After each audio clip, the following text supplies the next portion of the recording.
Hello, my name is Bobby Lee, and you're listening to Tiger Belly. This is our first episode, and this is my co-host. My name's Khalyla. Hi, and she is my co-host and also my lover. And we also have an engineer. He doesn't want to use his real name, so I'm just gonna make up something right now. You're gonna be Foreskin. brown skin. Foreskin. Foreskin. Yeah, Foreskin G. Why? I don't know. I have foreskin. He has. You have okay. He's the only Filipino who's not circumcised. You're not circumcised at all. I'm not. What does that actually mean, though? Circumcision is removal of the foreskin. Yeah, but I don't know what it really means. I never really. Well, circumcision. I mean, for a lot of people, it was in the Philippines. People we call it tuli. Yeah. Tuli is if you don't get tuli, you're basically humiliated. Made to feel humiliated. Let me ask you this. Life. I sometimes watch porn, and some guys have the penis where they have the turtle head that sticks out of the little it's sack. like a sweater. What's that? It's a sweater. What is that That's called? foreskin. I don't want it. You don't have it. I know, but I don't ever want that. It's not going to grow, Bobby. I know, but when you let me know if it starts doing that, because Yeah. I will get an operation. Oh, speaking of a lot of foreskin, there's this guy in Mexico who has a 19.5-inch penis. And so he's approached the Guinness World Records, or because he's like really poor and he's like unemployed. He's 52, and so he's like receiving like government aid because basically like he's rendered useless because his dick is just so big, right? But so he has a 19.5-inch penis, but then the circumference of his head alone is 10 inches. It's like a beer can. Okay, so Khalyla said that to me a couple of days ago about this man. And I looked up online, and there's no photos of his penis online. There so is. No, There's an isn't. X-ray image. I don't want to see an X-ray. Okay, that could be anything. That No, could be. it can't. Yeah, because that could be like Wolverine's X-ray in the first X-Men movie. You can obviously see it's like a human. Yeah, it could be anybody though. I don't know if it's this guy. Why would this guy come out with this story? He's like a sad man who can't even have sex because I don't feel bad for him. Because let me tell you this, mine is virtually a clit, right? And it's like, you know what I mean? It's not fair. Right. So it's like he's crying that he has the greatest thing on earth. No, because it's soft at 19.5. Well, that's his problem. Like, imagine if it was actually if blood were to actually like flow into it, how much bigger it would get. It doesn't flow? I'm not sure. I don't think so. But I would assume he would probably pass out if he had an erection because all that shunting of that blood in one area of your body would cause like some type of like low blood pressure elsewhere. Really? He'd probably pass out. So let's say if he was a dwarf Yeah. and he had that big of a penis, Yeah. he'd probably die. Like all the blood from his body would probably go into his penis, and then he would die from starvation No. of blood.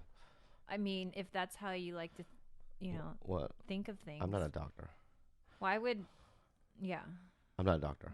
Neither am I. Okay. We would have to ask, that guy's doctor. So, okay, cool. So he's going to get a reduction? No, so that's what I was saying, like the foreskin. So there's this doctor who was like, oh, most of it is just foreskin. Let's just lop it off. Gross. Yeah. It's disgusting. It's really sad. Anyways, I wanted to let you guys know that this is actually our 4th attempt at the first episode. Yeah, I kind of want to start over already. Can we just...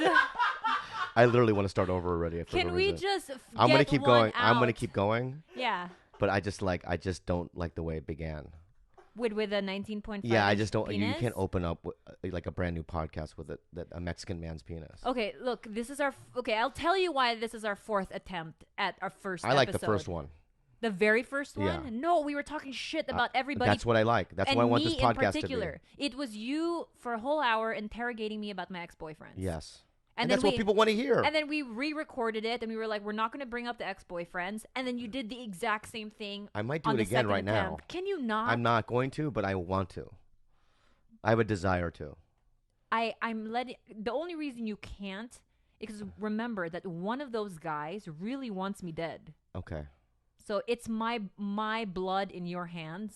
Okay. Well, I'm not going to do it If you say his name, Can I call him what I've been calling him? what have you been calling The him? Australian Bane. Can I just say that? That That's name- what he looks like. He looks like Bane without the mask. You His can call body him is that. like huge and bulbous, and he could crush the Dark Knight's back, with his knee. Yeah. Yeah, he looks ferocious. Yeah. And then the other guy, I'm not gonna name his name, but he's a soccer player, a very handsome professional soccer player.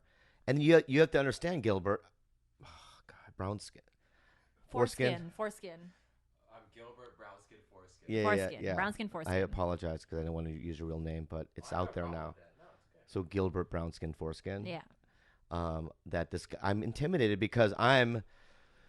If people know me, they've seen my body, and my body is absolutely disgusting. You don't even know where my shoulder and my stomach begin. They just blend together. Like you can't name parts of my body. Is that part of his body or his neck? Is that a torso or a kneecap? Exactly. Yeah. I just have this. I'm just a yellow mass of flesh, and I feel bad. And then like I look at your boyfriends, and they're all like athletes and athletic, and they probably have big penises like the Mexican guy, and I just feel very threatened by it. That's all. That's why I bring it up. I'm threatened. I've been with you for 2 years now. I don't know why. So you won. You've been winning. Well, okay. Do you know what I mean? I was never even exclusive with those guys. I know. It was just for fun, Okay. you know? Yeah. So you got that out of your way, the good-looking guys. I got out. And this is real. And you know what? This is real life. And I've told you this before. I like to think that I have an avant-garde taste in men. I'm very experimental. So I go through phases. So in high school, I dated cholos. You know what I mean? And I took a white boy to prom, and then I just kept dating white boys through college. And then my guy after that was black. And then I went for the Spanish, and then I moved over to, the Lebanese. And then now I'm, Into trying out the Koreans. little Korean people. Little Korean people. Well, that's good. I don't think that's a bad thing. I like to taste the rainbow. Okay, that's good. That's a good thing. That's Yeah. actually a good thing. I'm an equal opportunity employer. So the other night something happened. I didn't tell you about it, but I'm going to tell you now. And I Okay. feel really bad about it. And I want to know if it's the right way to handle the situation. So I get off stage. I'm at the Comedy Store. It's Saturday night. I think it was Sunday. And I had a pretty good set. And this Russian lady comes up to me and she goes, "Oh my God." I don't know how to do a Russian accent. That's my attempt. Oh my God. Oh my God. Aw. No, she just basically said, "I think you're hilarious." Yeah. I go, "Thank you." And she goes, "I want you to write for me." I go, "Write what?" She goes, "I have a YouTube channel." I go, oh. And she goes, I go, "How many followers do you have?" "I have 2,200 followers." Right? Which is, in the scheme of things, not that much, right? No, not enough to approach a comedian who's doing a set at the Comedy Store and ask them to write. Right. So then I said to her, I go, "I'm sorry, but that's just not what I do. I don't." First of all, I have my own YouTube channel. How many followers do I have? I don't know. I think you're definitely in the hundreds of thousands. Yeah, I don't even write for that. You don't even write for yourself. I don't even write for myself, let alone. And it's like, so I was trying to explain that to her, and I felt like she was being offended. Like, "Why won't you write for me?" You know? Is there like is there a language barrier? Like she doesn't speak English that well, or No, she just had a big no, accent? she just had an accent, and it was just like one of those things where I felt like she walked away offended, and I felt really bad about it. Like, I can't explain to you that I don't know how to explain to her. It's like, "Listen, lady, I make good money doing stand up on the road. You know what I mean? I've been on TV shows before. I've made money off of that, and a couple of movies. I don't write for YouTube channels." But you can't say it that way, right? So you kind of have to go, "Listen, that's not something that I do." And she was actually like visibly, resentful at me. But here's your thing. You always personalize everything because I generally think you're a good guy. Like if someone asks for a photo with you, you never say no. No, I don't. And when someone asks you of like basically a stranger could come up to you and be like, "Hey, dude, like I'm hungry. Can I have $80?" And you give it. Like you don't even know that fucking person. But I've done it. Yeah. I think you're extra polite to people that you're actually. But why was she mad? She was mad at the end. But why do you even care? Do you know what I mean? Like most people would say no and then never even remember that incident. Yeah, it's been haunting me for 2 days. I was like, what's the right way to do it? Maybe it's just in her culture to just give you stink eye. Do you know what I mean? You think it's a cultural Russian thing? Yeah, maybe it's that whole like, Putin influence, you Yeah. know? They just give you that rageful eye. Brownskin, did you see Eastern Promises? No. It was a movie with Viggo Mortensen, the guy that did. Oh, he's great. He's great. He's a great actor, yeah. But it's about the Russian mob. He doesn't have foreskin. And there's a scene in it. He doesn't? No, I don't think so. There's a scene in it where he just fucks somebody up with a knife in a spa. Yeah. So when I'm in a spa, because I go to spas a lot, right? And I see a Russian guy in there, I always leave. You think that they're I just just feel like they're gonna stab me. get with in a knife fight with you? not just like a little knife and just stab me on the side or whatever. With an ice pick? Yeah. Is it where I just really nervous about Russian people in general. I guess. What I think that I feel there's no laws there or something. Like I just get yeah, scared. but that's just like the Philippines. Like over here, everybody, if you want to kill somebody, you buy a gun, you shoot them up. That it seems to be the American trend, right? Mm-hmm. But in the Philippines, I'm going to use my cousin as an example. Let's not use my murderous uncle as an example because we already did that before. But in the Philippines, I'm not even kidding you. It's not uncommon for people to get into a disagreement, pick up an ice pick, and just start getting into a knife fight with each other. Yeah, so that's why I don't ever want to go there. And you're like, let's go every year, and it's like I don't want to get ice picked. But then what was funny about this though is that they both got arrested, but they were both had to be taken to the hospital. But in the provincial hospital they were taken to, they put both of their beds together, so they woke up next to each other with like stab wounds. Okay, we can't talk about your uncle. We've talked about my uncle. We could bring it up again because that was a Her different uncle. podcast. Her uncle. Tell brown skin foreskin about Okay, it. brown. I can't do both of them. It's got to.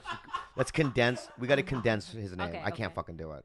Okay, So- foreskin. No, brown. Brown skin. Yeah, brown. Because he's brown. Okay. You look very brown to me. Thank you. You're welcome.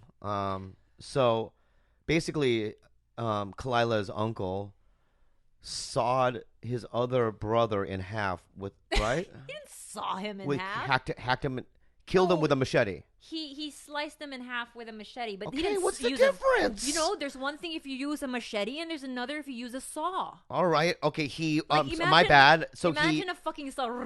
Yeah. Like, He murdered his own brother Mhm. because his brother kicked him out of a house. No, Bobby. God, you make him sound so awful. He's my favorite uncle. Just have a little bit of decency. Yeah. Do you know what I mean? All right. So what did he do? I love then? him. What did he do, real quick? So, the uncle that got killed. Yeah. Okay, so the murderous uncle. What's his name? Are we allowed to say it? I mean, Yeah, he's in the he's not gonna Philippines. Who listen to cares? this. Shout out to my uncle Carlo. Yeah, I met him. My Cho Carlo. Yeah, my Cho Carlo. So I'm gonna just say this too, and because when we were in the Philippines, Khalyla was in the hospital, and her uncle Carlo was there, right? And I'm scared because I know about that he killed somebody, so I was really scared. Like I was shaking, visibly shaking. And he walks up to me. I'm like, oh my god, here he goes. And you know what he says to me? Take good care of Khalyla. I go, excuse me? What's the worst Filipino? Yeah, no, that's what he said. That's what he sounded like. I go, excuse me? He goes, take good care of Khalyla. I go, I think he just said, take good care of Khalyla. And when he said that, I imagined him slicing me in half with a machete. You know what he And I said got so scared. You know what he said in Bisaya afterwards, What? after he met you? What did he say? He said in Bisaya, let him know that I know I've been in prison for 15 years, but I'm still not afraid to scalp a man. Did he really say that, or you just? I joking? swear to God, he said that. You swear to God he said that. Yeah. Well, that's fucking bullshit. But I mean, I think let that's me just tell you- being no, down for your no, family. no. You know what I mean? That is fucking bullshit. Can I Because just now, tell let me his no, story? let me just say this real Okay. quick though, okay? Now, when I see him, I'm going to be more scared because I loved my scalp. No, because I've had my scalp for like, for a very long You're time, attached and to I your enjoy scalp. it. Yeah. I put like shampoo on it, Yeah. and I wash it out. You know what I mean? I sometimes massage it. I love it. I'm cool with my scalp. You definitely want to I keep want it forever. Yeah. I want my scalp forever, right? In fact, I'm going to just say this. I want every one of my body parts with me till the end of time, till I die. My Even toes. the fungus on your feet? Let's not talk about that. By the way, about my left foot has athlete's foot. Okay? So don't look at it. I mean, brown skin, it's bad. It's bad. I have bad athlete's foot. As a matter of fact, we might have to take a break halfway through this just for him to scratch it. And also on top of it, Ed Asner talked about my foot in a Santa Monica newspaper. Oh. You know who Ed Asner is? He's the old man from Up. Yeah, he's the old man from Up. He's done a lot more things than that. Yeah. He's a legend. A legend. He's also fucking crazy as fuck. We had dinner with him once. I love him. He's a great guy. He was like a mean grandpa. Yeah, but he still talks about my foot. He That's how hated itchy it you, is. but he loved me. Yeah, she loved it. He hates me. Wait, how do you see Him. your foot? Oh no, because he went on a Tom Green show and Bobby was wearing sandals, and then Ed Asner was like, "Why the fuck would you show up to any like professional setting looking like that. Yeah, And that's what he Bobby's said. like, oh, I have to air out my foot because I have fungus. And then he visibly scooted away from me. Yeah. In fact, if you ever want to see that, apparently it's the most awkward thing because there was a weird energy that day, and him and I were just very combative. And here's another thing that's fuck. I love Ed Asner, but I'm gonna say this: is I did a fucking pilot with him 3 years before that. I did a pilot with him and Tom Arnold about us three working at a hardware store. Mm-hmm. I'm not lying. Where I played, him and I, there was storylines where Ed and Asner and I would go out and do cocaine at night. You know what I mean? I mean, it was like a edgy 3-camera sitcom. Sounds like an right? awesome show. Yeah, but they never picked it up. But Multicam?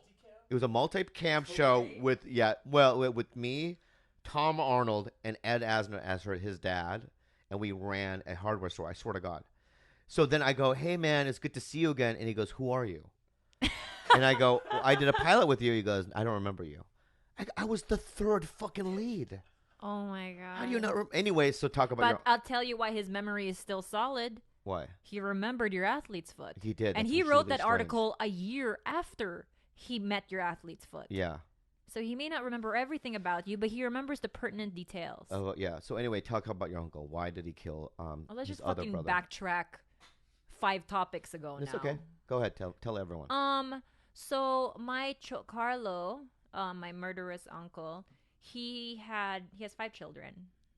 When all of this went down, all of his kids at this point were under the age of 12, and one of the younger ones has cerebral palsy, or like to a degree, and she also is she has cerebral palsy. So they live in the squatter area in the Philippines as is, right? And the squatter area is like a really, really poor area to begin with. Mm-hmm. So basically, one day, my other uncle who got killed went into his home, and he was like, I sold this home because it was under their mother's name, but he got somehow like did some side shit to where he was able to sell the home and profit from it. And he was like, you and your family are on your own. And my uncle was like, basically understood that as, you're killing me. Like you're murdering me because you have no regard for what happens to my children, myself, my wife. I'm an electrician. I make fucking like an equivalent of like $2 a day. You're leaving me out in the middle of a rainstorm. And so my uncle took that as, you're not my brother anymore, and you don't have any love for me. You don't care what happens to my family. And he went crazy, and he took a machete and he killed my he stabbed my uncle from the back in broad daylight, and he like severed his spinal cord and everything. So I'm not saying I'm just I know I fucking sound crazy, but I mean, love him. That's fine. And I love my other uncle too, but it's And guess what? I'm going to tell you this, and this is the truth, right? Jeffrey Dahmer's father loved Jeffrey. In fact, he visited Jeffrey all the time in prison, okay? And when Jeffrey Dahmer's father says, I love my son, I fucking believe him, right? But it's crazy. Do you know why he's the uncle I love the most?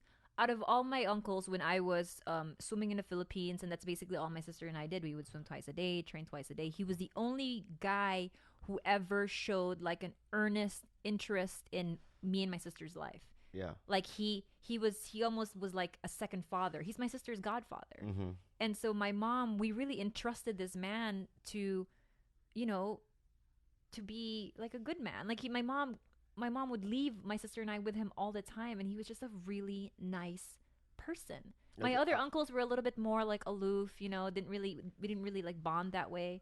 But my uncle wouldn't have money oftentimes, but he would. Same thing happened? No, we're good. Where did we stop? It just stopped, right? Yeah, just stopped at 19. Go ahead. Can you see what the last thing he said was? Like, go.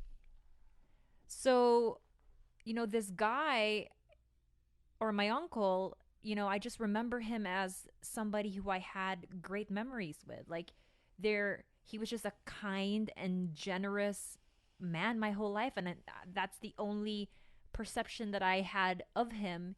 And that's the only perception I will continue to have of him, because when that whole thing in the Philippines happened, I wasn't present for it. I was already in the United States. Do you understand what I'm saying? Mm-hmm.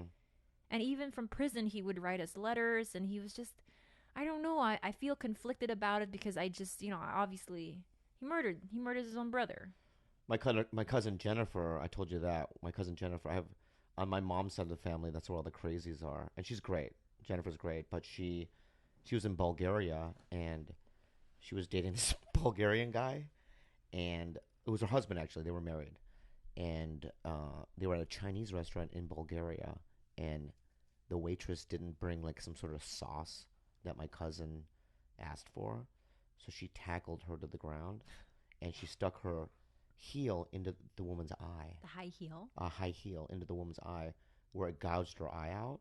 So then this Bulgarian guy had to smuggle her out of the country because she was going to get arrested for attempted murder or whatever. So, and I still love Jennifer, so I get it. Yeah. Yeah. So you have family members that do crazy things, but you have a different relationship with them. I mean, obviously, Like we Richard saw him. Kuklinski. Richard Kuklinski, the Iceman, who worked for the mob. He was a murderer, right? Iceman, yeah. The Iceman, right? They did a movie about him. What's it called? Iceman, Cometh or something? Iceman Chronicles or Oh, something yeah, like yeah. that. And I'm not sure. anyway, I'm sure there's one of his kids love him still. No, but that's how he was talking on the documentary. He's a cold-blooded killer. Like he's a psychopath, right? And one of the hallmark traits of a psychopath is they don't show remorse. And he says he doesn't feel remorse, towards any of the crimes that he committed. But the only moment, that he gets emotional is when he talks about his daughter. Yeah, or his kids, yeah. Or his kids. And his family. And it's crazy to think that this is the same guy who would, what do you do, tie two cats' tails together? Yeah, and throw them over a clothesline. They call it Harry Carey. So what is the Harry Carey? Like, I can't even, fathom that. I can't even, because I automatically think about our own cats. Yeah, well, they used to, back in the day, they used to tie two cats' tails together and then throw them over a clothesline, and they would rip each other apart. Oh, my God. I know, it's awful. Yeah, but this is that guy, what's his name, Kuklinski? Yeah, Richard Kuklinski. Yeah, he was just, He was moody. He was moody. Yeah. He had his bad days. Yeah. Yeah.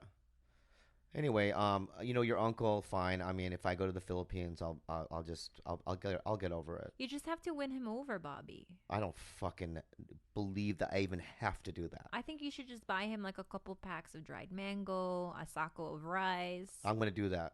Yeah, and just Yeah. say, "Hey, Carlo, Hey, Carlo.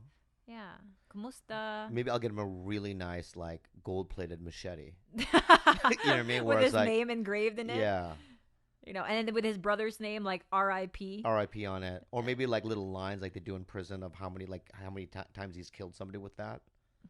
I should be more sensitive about this topic because my mom was really devastated when this happened. Because basically, she lost two brothers, and also a month after that whole thing went down, my mom's mother, their mother, died. I think from heartache. So I should be more sensitive. I shouldn't laugh out loud like I just did 3 seconds ago. I encountered a lot of violence in my lifetime. My father was an alcoholic, and he was a rageful alcoholic, and he was extremely violent. He used to beat the shit out of me and my brother all the time, chase us down the hallways when he got drunk and stuff. And at a family gathering once, he took a butter knife because his sister, my aunt, was drunk, and she said that, how come you didn't marry somebody prettier than my mom? And my mom was right there. So my dad took a butter knife, jumped across the table, and stabbed her in the neck. She didn't die, but she got a little wound. And, and I still love my dad, but it's still behavior that's still not right and shocking. I saw my dad do a lot of shit like that, Okay, so I have a question then. Because, Is it an Asian thing? No, but my question is, obviously, in this day and age, if something like that were to happen, I would, if let's say, for instance, you were in an abusive relationship and you were a friend of mine, I would be like, yo, you need, no, that, absolutely leave that guy and get a divorce. But back in the day, people just worked through near homicides. When I talk to your mom now, it was just I lost a couple teeth. You know what I mean? I feared for my life. Yeah, my mom's missing teeth because my dad used to punch it out. Now, nowadays, if that happened, the woman would leave. But you would make him leave. Yeah, I would hope she would leave. Yeah, she would hope. Yeah, I would But hope. then if you look at his parents now, the mom takes care of his dad 24 hours a day. He's had a stroke, so he's bound to a wheelchair, and she would never leave his side. And I can't even say that's like Stockholm syndrome, because she's like, no, like he's done some fucked up shit, but then you just work through near homicides. Yeah. But it's so, I would never. Because I was trying to trace back how I became a comedian, and it was, I think, because of he was so violent, and I didn't know how to survive that. That I just kind of turned everything into like a fantasy joke. So I would act out in school, and I would just be, I used comedy and humor as a defense mechanism, you know. And so, because I was wondering, like, nobody in my family does comedy. Why would I? What would drive me to do this awful career like comedy, which is a fucking difficult thing to do? It's just like to move up in the comedy club system is so emotionally and spiritually grueling, you know. And it's like, but I think it's my dad that did it, you know. Yeah, I think it's definitely like a coping mechanism. Like that's the only. How do you cope as a child? Like, what do you do? Like, you got into drugs. Well, your other coping mechanism was getting into drugs at the age of 11. Yeah, I did that too. I mean, not even just like alcohol or weed, brown skin. We're talking about meth. He was a meth head by the time he was 11. Yeah, I did meth at 11. Yeah, Like, where do you even score meth in Poway? you can. When you're in freaking There was a middle lady school. named Lucy who had kids. I remember going into her meth lab, and she had her babies walking around this meth lab. It could explode at any time. And I remember being 12, 13 years old, you know, with like money I stole out of my parents' safe and copying meth. And I was like, that's why in middle school and in high school, I was just like, I got all Fs. I got kicked out of school all the time. I was just a weird kid, like very rebellious. Why, of all drugs, did you choose meth? Meth is the best. Should we let our meowing cat in? Yeah, get her in. You get her in. You're closest to the door. Okay. She's going to meow the whole time if we don't get her. Come here, memes. Yeah. But back to that, though, it's like the drugs. It's like even before that, though, there was always something wrong with my brother and I think it's genetics, too. Because my grandmother, my dad's mom, right, was paralyzed from the neck down because she had a stroke also. And she never left the house. They had this little house in Korea for like 15 years. She never even saw the daylight, really. She didn't want to. She just sat in a room. How old was she when she had a stroke? 65, 66. Oh, she was young. Yeah, and so when my brother and I was maybe 9, my brother was 6 or whatever. My dad found us taking sticks and whacking against her body. The lady with a stroke? Yeah, my grandmother. Oh my God. Well, at first he would just find welts all over her body, and he's like, oh, I don't know why she has a welt. He didn't say welt, but I don't know why she has a scab all over her body. You know what I mean? And then 3 days later, apparently, my brother was on either side of her, just taking sticks and just whacking her because she was paralyzed. She didn't feel it. She just smiled when we did it. I guess she liked the attention. But like, and who does that at the age of 9? That's like serial killer behavior. Jesus, Bobby. Yeah, my brother and I used to do that. We did a lot of stuff like that. You know, like when I remember my aunt died when I was 10, maybe. Did you beat her to death? No, we didn't beat her to death, but I remember like my brother farted at the funeral, and him and I had to be escorted out because we were laughing so hard in the funeral. Like we had no. You know, and then my cousin Andy and I were not allowed to go back to the church because they found Andy and I taking gasoline, and we were spreading it in the kitchen of the church to catch it on fire. So we got kicked out. So you guys were arsons? No, we were all kinds of things, but is that genetic, or am I just evil, or was I just confused? No, there is a study that shows like there is a link, like there is such a thing as like a murderous gene. Uh-huh. But it's also a lot of your upbringing. So it's like you could be predisposed to aggressive behavior. Mm-hmm. You could be predisposed to addiction, but like your upbringing can either heighten it or it can dampen it. And in your case, because your parents, you know, you visibly saw your mom get beat and your dad was abusive, it heightened all your predispositions to aggression. So it's like there is a genetic variable to it, but you know, obviously it's, do you nurture do you nurture that trait, or do you provide, a life for a child that's positive, abuse free? Then yeah, if you do that, you're less likely to look for Lucy and find meth. What's her Yeah. name, Lucy? Yeah, her name was Lucy. Yeah. In fact, tonight I was at the Comedy Store and I was talking to Steve Byrne, who's a comedian. We're talking, and then all of a sudden Ali Wong walked up. Ali Wong is also a comedian, and she's pregnant. And she's visibly pregnant now. She's 6 months. She's 6 months. And so yeah. Steve was like, "Congratulations!" And I lit up a cigarette for some reason, and then she kind of backed away. That's fine. And then they asked me, "Go, when are you gonna have kids?" And I'm like, "I don't know, because I'm afraid that I'm gonna produce a nightmare like I was." Like demon spawns. Yeah. I am too. And it's you and me put together. Yeah, I don't know. We're just full of demon seeds, I think. Yeah. I think your sperm is demon and my egg is demon. Yeah. Will that combination maybe she'll Produce become a an priest. angel. Maybe an angel.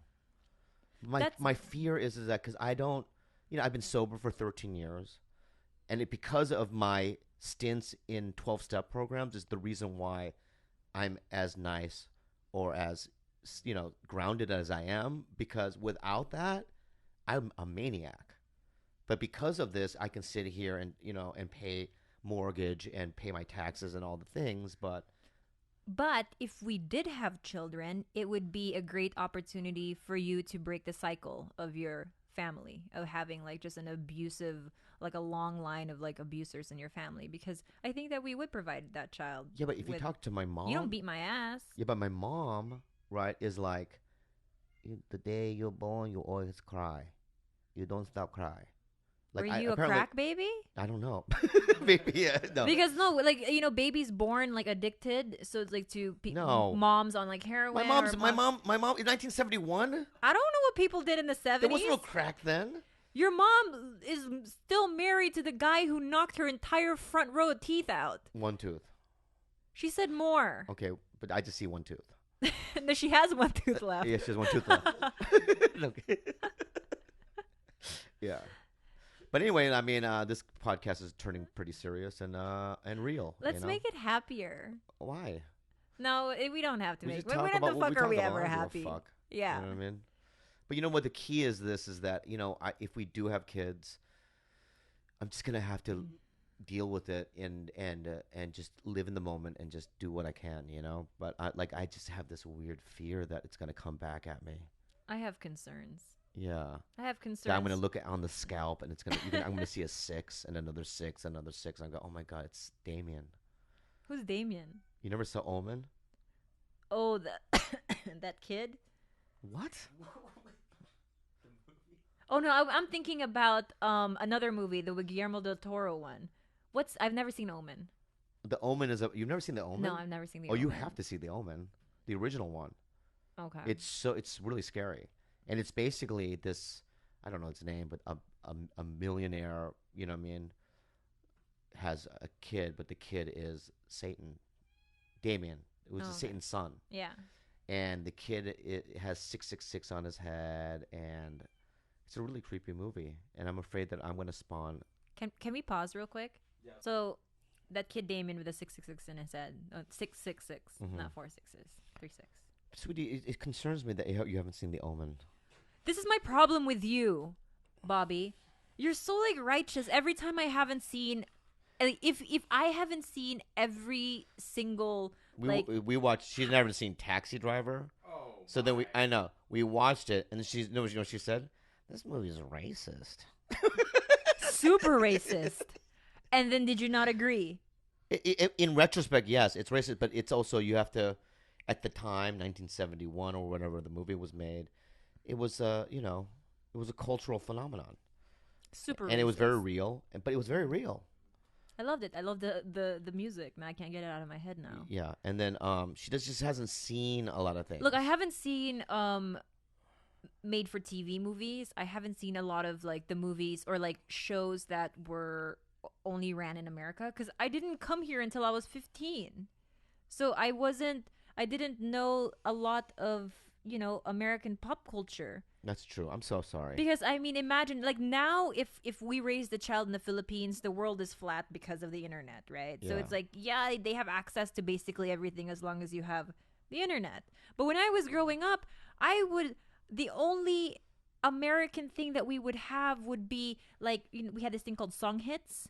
And the side of the road, like in Cebu, they would sell these little notebooks of song lyrics, right? Because people would just, they would have the song lyrics and then the chords to play it, because everyone plays guitar back home, because like huge guitar factories and everything. So basically, I'm the only one that doesn't play the guitar in the Philippines. But that's what you would do in your free time. You would just buy song hits, the little notebook, and you would memorize lyrics. So I may not know a lot of movies and all these shows that you make reference to, but I know every single lyric of every American fucking song that's ever been made. Okay. So I mean, I make up for it in some areas, is all I'm saying. So cut me some slack if I didn't see Taxi Driver until like 2 weeks ago. Sing It's me pretty shameful. Smells Like Teen Spirit. No. I can't sing. Oh my god, that's so funny. That's funny. I was actually just thinking, when I was thinking of song hits, I was thinking of Nirvana. Yeah. But I was thinking of All Apologies when I was telling you that story. Because there's this line in All Apologies that I thought that maybe the Filipinos got it wrong in their little song hits notebook.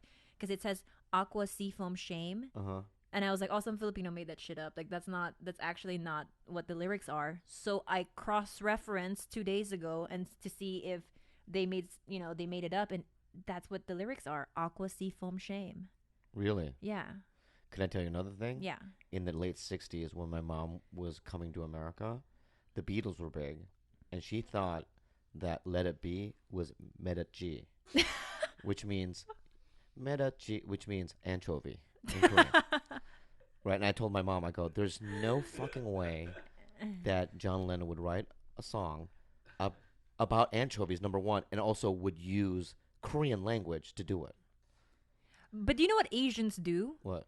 In the Philippines, it's very much okay to take a song and then change up the lyrics to make it either Korean or like Filipino. Yeah. And then they'll re-release it that way. Like, Radiohead That's Creep. illegal. No, it's illegal, right? But they would play this shit on the radio. Yeah. So for instance, that song Creep by Radiohead, that line, he goes, so fucking special. Yeah. That one. Yeah. In the Philippines, they changed it to siopaw ng special, which means like a special siopaw, which is like a pork bun. Really? Yeah, and that's just hilarious. what you do, and people think that's their form of comedy, and people love it. Yeah. So it's like that Maroon 5 song, the she will be loved. That phrase, they changed it to si wilang bilat, which means like it's like a weepy vagina, or like a little like sad vagina. Oh. It's I don't know why Filipinos do that, but they just do. So I I'm love not sad surprised. vaginas. I'm not surprised that your mom, She thought that Phantom Menace was a good movie. But it was the second movie I ever watched in the American theaters. It's one of the worst movies ever made. Because of the anticipation behind it. And it just delivered this I wasn't garbage. the only one, because I remember people cheering after the movie. In retro, you know what? You did too, Bobby. The only reason you admitted to me a few days ago that you actually thought it was pretty good until you watched it again, like 10 years later. So you're at fault too. Oh, let me say, okay, hold on, all right? Maybe you're right, maybe you're wrong. Okay, but I'm going to ask Brown Skin, did you think it was good when you first saw it? When you first see it, you're like, whoa. Exactly, because we were raised with the first three, and it's a part of you, in your heart. And so when you use the same sound effects and the opening music, and it kind of resembles the first three, you were tricked on believing that it was good. But then once the smoke, the cloud, what do you call it? The smoke clears and you get to see it again, it's really bad. Well, he was telling me, first, Brownskin, have you seen the interview of the kid that plays Anakin Skywalker?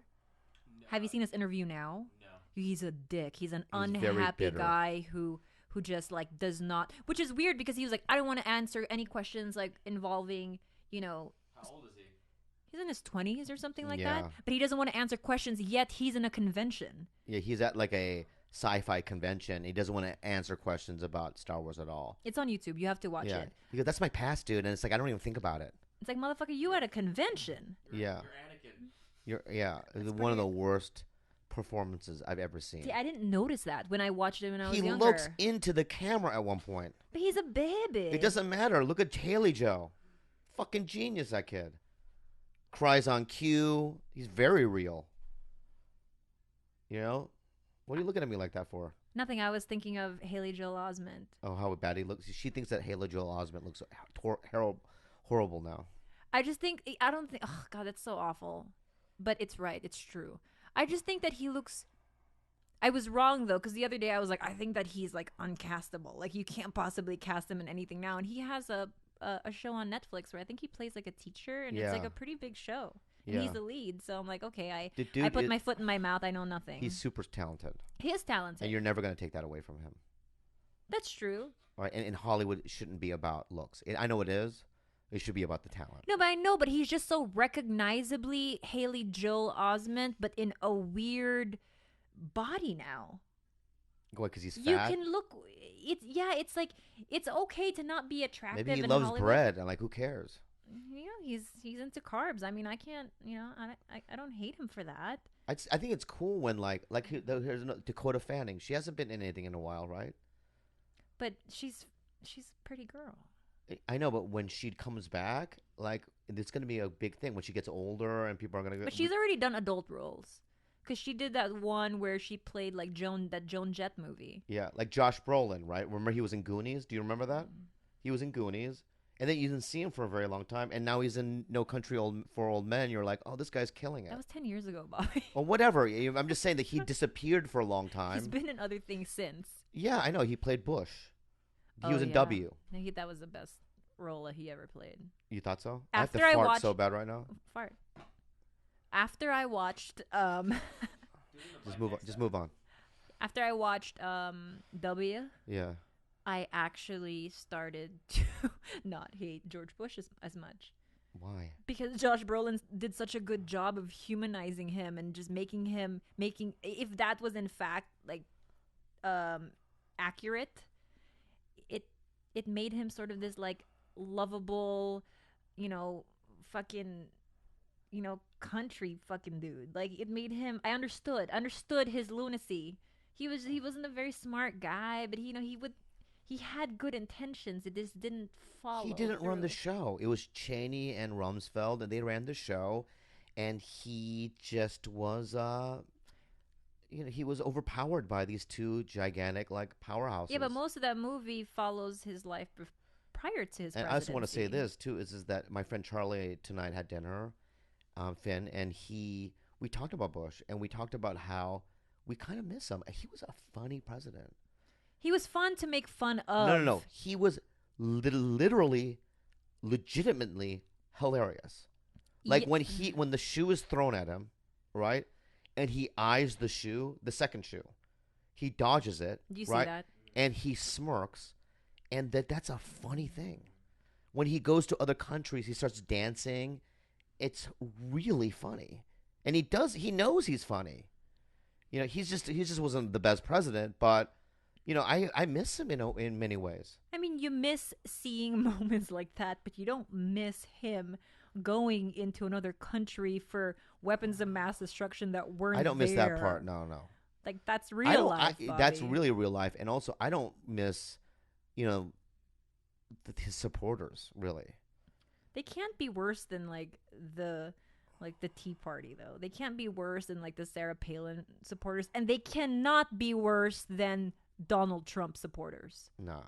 They just can't be worse than that. I'm a huge fan of his. So yeah, relatively speaking, George Bush is actually, to me, the lesser of two evils at this point. I like Trump now. Why? There's just something I like his hair. You're just saying that to antagonize me. No, I'm not. I really like him. You're a fucking idiot, Bobby. Why? You don't mean that. I do. Name one thing you like about him other than his fucking hair. Or his hair plugs. I love that he just says whatever's on his mind, and he doesn't, he's not a politician. He doesn't edit himself like a politician. He says how he feels, and that in many ways is a good quality, really.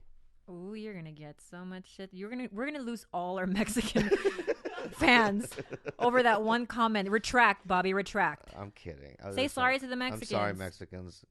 ¿Cómo está usted? Muchos gracias. So we retract that comment. Yes, I was fucking whatever. If I fucking see a Donald Trump sticker on our fridge, yeah. you and I might be over. Okay. Because Whoever becomes president has no power. Okay.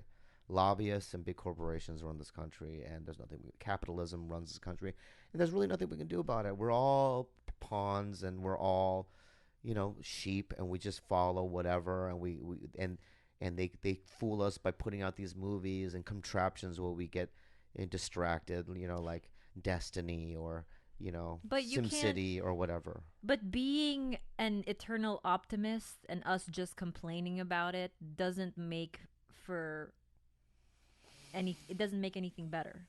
I know. So the least you can do is hope that, you elect someone into office that has a little bit of integrity and who isn't a fucking racist, Bobby. We'll get Clinton back in there. Yeah. I mean, what are our options? Our options are... I don't want to talk politics. Can we switch fucking topics? We're at 50 minutes there, sweets. That's what Brownskin just said. Brownskin? So, I think that every episode should have, like, an MMA minute. All right, let's do an MMA minute. Okay, tell me why you are enamored and obsessed with Joanna Jędrzejczyk. Okay, yeah. Joanna Jędrzejczyk is my favorite fighter I've ever seen in any fighting sports. Is that right? Yeah. Is that clear? Bobby watches all her fights against Carla Esparza, Jessica Panay, all her like old like Muay Thai fights every night before he goes to bed. He doesn't watch any other fucking UFC fight. Muay Thai fight? You watch her Muay Thai? Yeah. Oh, wow. I'm obsessed with her. Obsessed every night, but he doesn't watch Demetrius Johnson. He doesn't care about anybody else but Joanna. Yeah. She's the one I follow. She's the one that is showing me the light. He doesn't even care about Ronda Rousey. I fuck it. Oh, wow. I've met her. She's a nice lady, right? I told Joe Rogan 2 weeks ago. I said, is there any way that I can meet her? And he goes, what, dude? I go, yeah, because I'm fucking obsessed with her, right? He's like, why? I go, she's a fucking beast. She's a clinical beast. And here's what I like. That girl, Paige Van Sant, she's a pretty girl. She's in the ring. She's okay?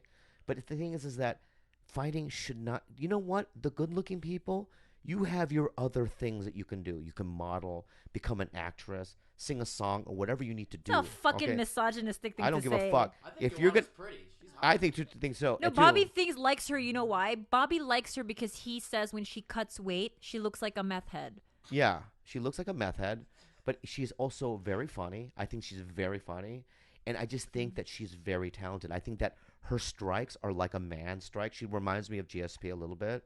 She's just very she's very technically good, skilled, and I'm sorry, I'm going to say this. When I see Ronda or anybody else fight, they're great and they have talent. They still look like women fighting.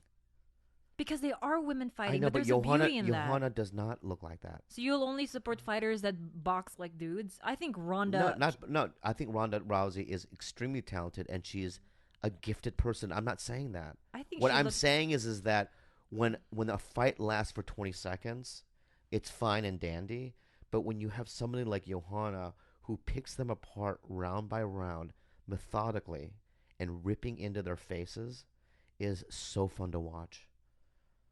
Like Carla Esparza, when she won the title, it was just like, yeah, the first 40 minute or two, Carla's trying to take her down. That's great, okay? But once Johanna established her striking, it was obvious who was the talented person in the ring.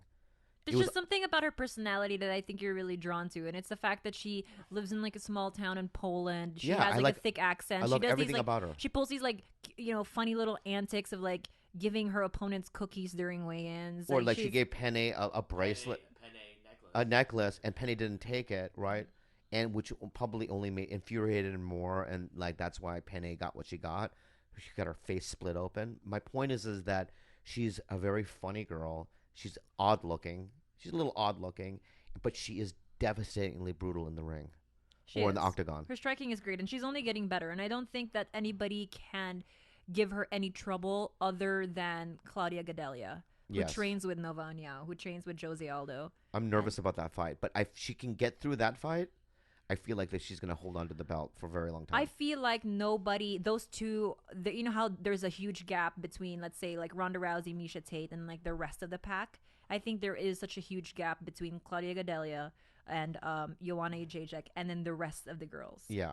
I mean, not to say that Carla Esparza isn't good, but you know, it's like if you watch that whole season of The Ultimate Fighter with Jessica Panay and Carla Esparza and all those girls, in that setting, they all looked great.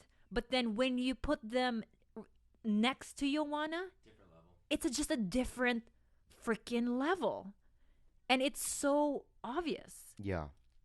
In fact, I didn't even know about who she was. Khalyla got UFC Fight Pass. I couldn't sleep one night, so I was just on it, and it had this. Who are the champions? I looked down. The very last person was Joanna, and I thought I never had heard of her. So I clicked on her, read her bio, whatever, and then I saw related videos. So I went into that, and when I saw the first two fights against Claudia, one of them, and the other one I forgot her name. She's Brazilian, Lima, I think is her name is Lima. I thought, wow, this girl's pretty good. But then when I saw the Esparza Penne fights, literally you could hear me say in the room, and I woke Khalyla up.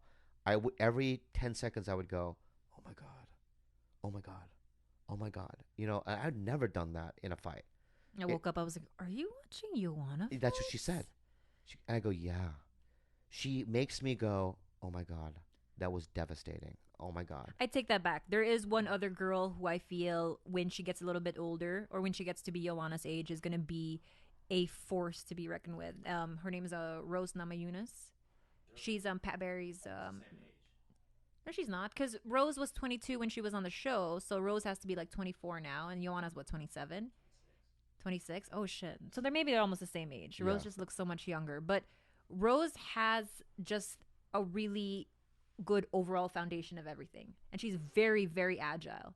So I think that when she, I think that she's one of the other promising strawweights, I guess, compared to the rest of the pack. And Randa Marcos, maybe. She's good too, yeah. It's exciting to see women fighting in the UFC. But you shouldn't knock girls for being pretty and fighting, Bobby. I think Ronda Rousey's a total babe. Rose Namajunas is. It's like seeing a pretty person doing stand-up comedy. They're there, right? But it's also kind of like in deep down inside myself, I'm like, come on, man, That's unfair to say. But D'Elia, listen, D'Elia is one of my best friends. And he's really not that good looking. He looks like an ostrich. If you look at his features on his face, I've memorized his face. I've known him for a decade, right? Mm-hmm. His face is kind of weird. He's got weird bags. His nose is a little weird. He's just tall. He's got wavy Rick Springfield hair. And that's cool. Women love him. Dane, at one point, was the guy. But if you look at Dane's face, he's got pot marks. He's not really that good looking, right? There's certain guys that are like Anthony Jeselnik's very handsome. Jeselnik's very handsome. Yeah, okay, I'll give you Jeselnik. Who else is really handsome? See, I have weird taste in men. But they're not Tony Thornburg handsome, which I've seen. Do you know who Tony Thornburg is? Brown skin. Tony Thornburg is a Japanese Swedish model, and Bobby, he's a male model. Bobby has it's beyond a man crush. It's basically like he would definitely like give him a good hand job. No. That's actually the opposite of what I would do. And that's actually offensive that you would even say something like that. Wow. That's it. Look at him. Yeah. All right? What I would do with him, I wouldn't be alone with a room with him. I feel like if we had kids, we might produce a Tony Thornburg. That'd be great. But I'd be so proud. But if I saw Tony Thornburg, I would shake his hand for a very long time, and I would pull away very slowly so I can get some of his skin. Would you give him the finger tickle on the inside of the palm? Yeah. And if he said, hey, I have HIV, like a weird disease, and the only way that I could live is if you sucked my penis, I would do it I would do it to save his life. I think you would do it to. Fuck. Listen to me, brown skin. I'm gonna look at me right here, brown skin. I'm not gay, dude. But if you had cancer and the only way that you could get cured, right, is for me to suck your penis, you would have to die. I think You would die. All right. Not Tony Thornburg Tony. would live. He would live. Okay. Yeah. That makes sense. Yeah. you would have to perpetuate the good seeds. You know what I mean? You would have Yeah. to save like his breed, like his genetics. Like you have to preserve it. Like he's a perfect specimen. We have a connection to him. My friend in Hawaii, her name's Nicole, and she's a model and an artist, and she's done shoots with him. That's the reason why I even found out who he was. And then I showed his picture to Bobby, and Bobby got all like googly eyed. Brown skin, if I had cancer and I said the doctor says the only way that I would live is if you suck my penis, would you? Honestly, Yeah. if you would live. Yeah. But why would it have to be just him? I'm just look at I don't know why. Let's just suppose it's the scenario. You know what? Yeah. You would? Yeah. You know what? Because I'd like to save a person. Exactly. You know what? You would die. Hasn't changed anything. Yeah, you would die, dude. Tony Thornburg lives. Yeah, Torn Thornburg lives. Why does brown skin have to die? How do you know his genes aren't superior? It doesn't matter. Actually, no, your genes aren't superior in Bobby's eyes because you're Filipino and therefore you're a dirty jungle Asian. Hey. Yeah. I didn't say that. He says that every episode of all the podcasts we've ever done. He calls me a jungle Asian. And the fact that you have browner skin than me makes you a dirtier junglier Asian. I mean, almost. Listen, You're not that dark in the skinned. next episode, I want to get into jungle Asians and I want to get into other Asians. Why do you always have to rip into my people? We'll get into that in the next episode. The next episode will be dedicated To ripping my people? because I've gotten in so much trouble for saying it, and I don't mean it in a mean way. I don't mean it in a racial kind of a way. I mean it as a factual way. That you're Asian people that live in the jungle. How is that bad? But the Philippines is not all jungle dum-dum. It's pretty much jungle. I've been there. Cebu is a No, I know, but metropolis. it's a metropolis built in a jungle. No, we don't have. We have mountains. You don't have. There's no jungle there then. Most of the jungles are in Mindanao. It's in the south. That's where we have the rubber trees, and that's how we have, thicker, denser jungles. Like, I know. Okay, Cambodia has, cities. So you put us all under one jungle umbrella. Yes, and we'll get into the next episode. Do you know you've gotten shit from Vietnamese people? Oh my God, from other, but you know who's never given him shit for calling them jungle Asians? Filipinos. I think that we're just. I don't think that we get I don't know. Do we just take that type of? I said that about the offensive Vietnamese stuff? ones on camera, and I had to apologize for a year. I got in so much trouble. Joe Rogan. I was on one of Joe Rogan's videos, and I said that. I got in trouble twice though For saying jungle Asian? I said jungle Asian, and the second thing I talked about a family member that I got in really in trouble for. Oh yeah. We can't get into that. We won't bring we can't that get up. into that, but But that's another reason why we couldn't air the first episode. yeah. Good thing we're ending on this. Yes. He told them we're not going to say this. We're going to save the story for maybe like the 50th episode or maybe like an anniversary episode. Yeah. But he almost opened on our first episode telling a story that we would have never been able to follow. It was such a huge bomb of a story. Like it's explosive. It's mind blowing what story he was about to drop. Yeah. And I know this about him, but no one in this entire world knows it about him. Not even his family. What was it again? Steve. Oh yeah. That's it. Anyway, that was good. That was a good podcast. Thanks, Brown Skin. We'll see you guys next time.